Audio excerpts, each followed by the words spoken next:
চাষে বড় চাষিরা বা অভিজ্ঞ চাষিরা কিন্তু বিভিন্ন টেকনিকের মাধ্যমে খরচ কমিয়ে মাছটার উৎপাদন খরচ কমায় এবং সেই সাথে সাথে প্রফিট বেশি করে। তো আজকের এই ভিডিওতে আমরা জানব যে কিভাবে 7টা পদ্ধতিতে আমরা মাছের কিছুটা করে হলেও প্রান্তিক পর্যায় থেকে খরচটা কমাতে পারি এবং সেই সাথে সাথে প্রফিটটা একটু বেশি করে আমরা মাছ চাষে সমৃদ্ধ হতে পারি।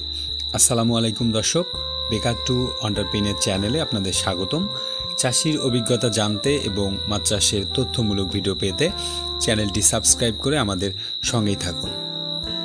আমরা প্রথমত যে জিনিসটা বলার ট্রাই করছি সেটা হচ্ছে যে আপনি জানেন কি না যে ছোট মাছে কিন্তু আসলে অধিক পরিমাণে খাদ্য দিতে হয় তুলনামূলক বড় মাছের চেয়ে। কারণ ছোট মাছ খাবারটা নষ্ট করে, যেমন ছোট বাচ্চারা খাবার নষ্ট করে, বড় মানুষরা খাবার একটু হলেও কম নষ্ট করে। তো এরকম কিছু প্রাকৃতিকভাবেই আসলে অনেক কিছু আসলে মানুষের সঙ্গে সিমিলার অবস্থা আছে।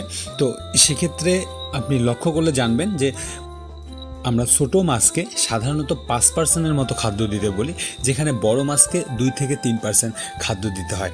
তাহলে আপনি 1 কেজি ছোট মাছ উৎপাদন করতে যদি আপনার 2 কেজি বা 2.5 কেজি খাদ্য লাগে, তো সেখানে আপনার 1 কেজি বড় মাছ উৎপাদন করতে কিন্তু 1.5 কেজির মতো বা 1 কেজি 700 গ্রাম 800 গ্রাম খাদ্য হলেই কিন্তু হয়ে যায়। এটাই হচ্ছে একটা কারণ। এবং বিশেষ করে কার্প জাতীয় মাছের একটা ভালো দিক হচ্ছে, কার্প জাতীয় মাছকে আপনি যত খাদ্যই দেন না কেন, সে তার পেট যতটুকু খাদ্য লাগে ততটুকুই খাবে, এর বাইরে খাবে না। কিন্তু সেক্ষেত্রে আবার দেখবেন যে তেলাপিয়া বা পাঙ্গাস এই জাতীয় মাছগুলোর আবার সমস্যা হচ্ছে, এরা যখনই খাদ্য পাবে এরা তখনই খাদ্য খাবে, তাহলে তাদের পেটের অবস্থাটা যাই হোক না কেন। যেমন হচ্ছে যে গ্রাস কার্প, এই গ্রাস কার্পের ছোটো বাচ্চারা বা ছোটো মাছগুলোকে কিন্তু পর্যাপ্ত পরিমাণে খাদ্য খেয়ে পেট ফেটে মারা যায়। আমরা যারা বেশ কিছুদিন থেকে মাছ চাষ করছি তাদের কিন্তু এরকম হরহামেশাই এক্সপিরিয়েন্স আছে।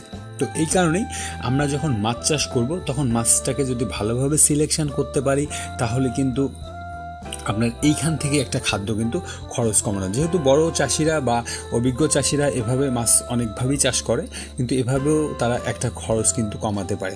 আরেকটা ব্যাপার হচ্ছে যে আপনি যখন পুকুরের মাছটা ছাড়বেন তখন কিন্তু আপনাকে 3টা স্তরেই মাছ ছাড়তে হবে। আপনারা জানেন যে পুকুরে যেহেতু আমরা 3টা স্তরেই ভাগ করে থাকি, প্রথমত হচ্ছে উপরের স্তর, মাঝের স্তর এবং নিচের স্তর।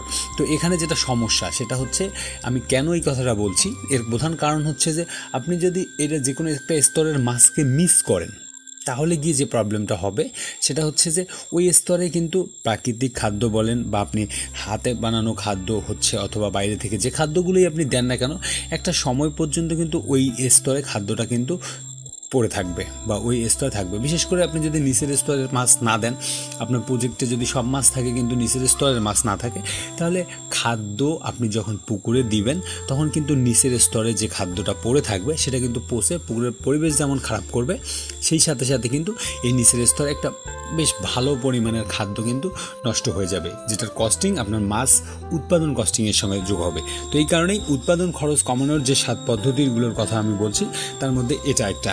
আরেকটা ব্যাপার হচ্ছে যে মাছ চাষে আমরা জানি যে এই মাছ চাষে কিন্তু সবচেয়ে বেশি পরিমাণে খরচ হচ্ছে খাদ্যের, এবং সঠিক পরিমাণে প্রোটিন এসব সুষম খাদ্য যদি আমরা মাছকে দিতে না পারি তাহলে আপনি বেশি টাকায় যদি আপনি বেশি প্রোটিন সমৃদ্ধ খাদ্য পুকুরে দেন তাহলেও কিন্তু আপনার মাছের সেই লেভেলের একটা বৃদ্ধি হবে না।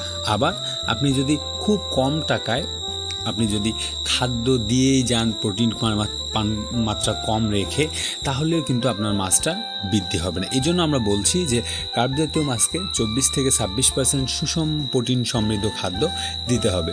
তাহলে এটার যে স্বাভাবিক যে গ্রোথের যে ক্যাপাসিটি, বডি ক্যাপাসিটি, এটা কিন্তু থাকবে এবং আপনি আপনার কিন্তু কাঙ্ক্ষিত ফলনটা পেতে পারেন।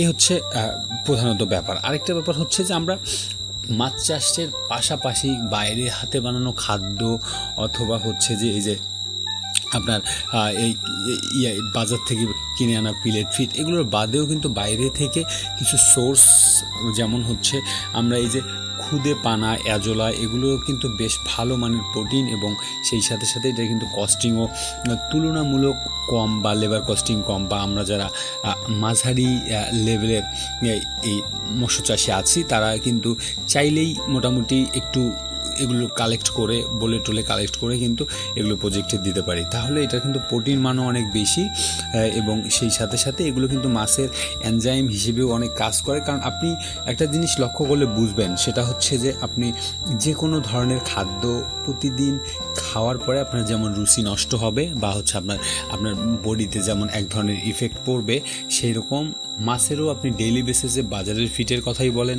বা হাতে বানানো খাদ্যের কথাই বলেন, যে এটা যখন আপনি ডেইলি বেসিসে দিবেন তখন তারও বডিতে এক ধরনের প্রবলেম হবে। এই জন্য আমরা মাঝে মাঝে জেনে থাকি যে মাছকে ভিটামিন সি দিতে হবে বা মাছকে এনজাইমগুলো দিতে হবে। এটা একটা বড় মাছ হলে তাদের জন্য যদিও। তো এই হচ্ছে একটা ব্যাপার। আরেকটা ব্যাপার হচ্ছে যে হাতে বানানো খাদ্য বলতে আমরা যতটুকু বোঝানোর ট্রাই করছি সেটা হচ্ছে যে এই কার্ব জাতীয় মাছকে বিশেষ করে যে আমরা এই 24 থেকে 26% প্রোটিন সমৃদ্ধ খাদ্য, ব্যালেন্স প্রোটিন যেগুলো থাকবে, মানে হচ্ছে যে 24-26% প্রোটিন হতে হবে, সুষম খাদ্য, 4-5টা ইনগ্রিডিয়েন্ট বা 4-5টা জিনিস মিশিয়ে আপনি সুন্দরভাবে বানিয়ে যদি দেন, তাহলে বাজারে যদি আপনাকে 24% প্রোটিন কিনতে এই মুহূর্তে যদি 60-65-70 টাকা লাগে, তাহলে কিন্তু আপনার এই হাতে বানানোটা খাদ্যের জন্য মিনিমাম আপনার 10-15 টাকা বা এমনকি 18-20 টাকাও কিন্তু আপনার সেভ হয়ে যেতে পারে। তো এই কারণেই আমরা বলছি, কারণ খাদ্যে যদি প্রতি কেজিতে আপনার 10-15 টাকাও সেভ হয়, তাহলে আপনাকে যদি 2 টন খাদ্য লাগে বা আপনার যদি 50 মণ খাদ্য লাগে, তাহলে আপনার কত টাকা সেভ হতে পারে এটা আসলে আপনি ভেবে একটু দেখবেন। আরেকটা ব্যাপার হচ্ছে, আমরা জানি যে কার্ব জাতীয় মাছের খুব পছন্দের খাদ্য হচ্ছে প্রাকৃতিক খাদ্য।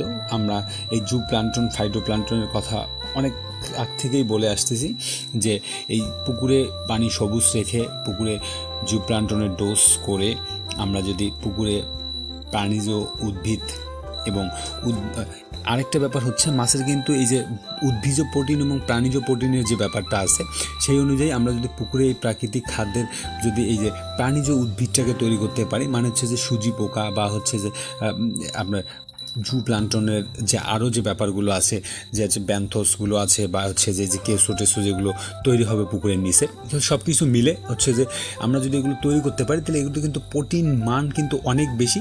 আপনার কাছে মনে হতে পারে যে এই সারা দিন মাছ এগুলো খুঁজে খুঁজে কতটুকুই বা প্রোটিন পায়, তো সব কিছু মিলে হচ্ছে বা কতটুকুই তারা পুকুরে খেতে পারে, কিন্তু তাদের জন্য কিন্তু আসলে ন্যাচারালি বা সৃষ্টিগত তরফ থেকে তাদের আসলে ইকোসিস্টেমটাকে এভাবেই বিল্ড করা হয়েছে। কারণ আপনি লক্ষ্য করলে জানবেন যে আমরা জাস্ট এই 60-70-এর দশক থেকে এই বাংলাদেশে কিন্তু আমরা এই মাছ চাষে খাদ্য দিচ্ছি বা এইটাই করতেছি। আমরা যখন ছোটো ছিলাম 90 দশকের ওই দিকে বা হচ্ছে যে 2000 দিকে, কিন্তু আমরা দেখছি যে শুধু বাসা থেকে আপনার এই ধানের তুষগুলো দিয়েই কিন্তু আমরা মাছ চাষ করেছি। তখন কিন্তু পুকুরে চুনো দেওয়া হতো না বা খৈলও ওই লেভেলের দেওয়া হতো না। বাড়ি থেকে যতটুকু ধান ভেঙে এই মানে ধান ভেঙে ধানের গুঁড়া থাকতো, অতটুকুই দিয়ে কিন্তু মাছ চাষ হতো। তখন মাছ চাষটা এই কারণে হতো যে এখানে কিন্তু হাই ডেন্সিটিতে তখন মাছ চাষ হতো না, এবং আরও বিভিন্ন কারণ আছে এখানে। তো এই হচ্ছে একটা ব্যাপার। আরেকটা ব্যাপার বলে আমি এই ভিডিওটা শেষ করছি, আসলে অনেক বড় হয়ে যাচ্ছে। তো হচ্ছে যে পুকুরে খড় প্রয়োগের যে ব্যাপারটা, আমরা যদি পুকুরে খড় প্রয়োগ করতে পারি তাহলে যেটা সুবিধা সেটা হচ্ছে যে এই খড় কিন্তু পুকুরের পানি সবুজ করবে, খড় বিভিন্ন ধরনের মাছ খাবে এবং সেই সাথে সাথে খড় দিয়ে কিন্তু পুকুরের পানি সবুজ হবে এবং এখানে জুপ্লান্টনও কিন্তু তৈরি হবে। তো এই যে ব্যাপারগুলো আপনারা যদি একটু ভেবে চিন্তে এগুলো ব্যবহার করেন, তাহলে আমার ধারণা যে এখান থেকে বেশ ভালো মানের একটা কস্টিং সেভ হবে, বা আপনি বুঝতে পারবেন, নিজেই বুঝতে পারবেন যে আসলে কিভাবে আপনার উৎপাদনটা বৃদ্ধি হচ্ছে। তো এই হচ্ছে টোটাল ইনফরমেশন মাছ চাষের। তারপরেও কোনো ধরনের তথ্য বা পরামর্শ যদি জানার বা জানানোর থাকে তাহলে কমেন্টে উল্লেখ করুন। ভিডিওটা আজকে এখানেই শেষ করছি। ধন্যবাদ সবাইকে।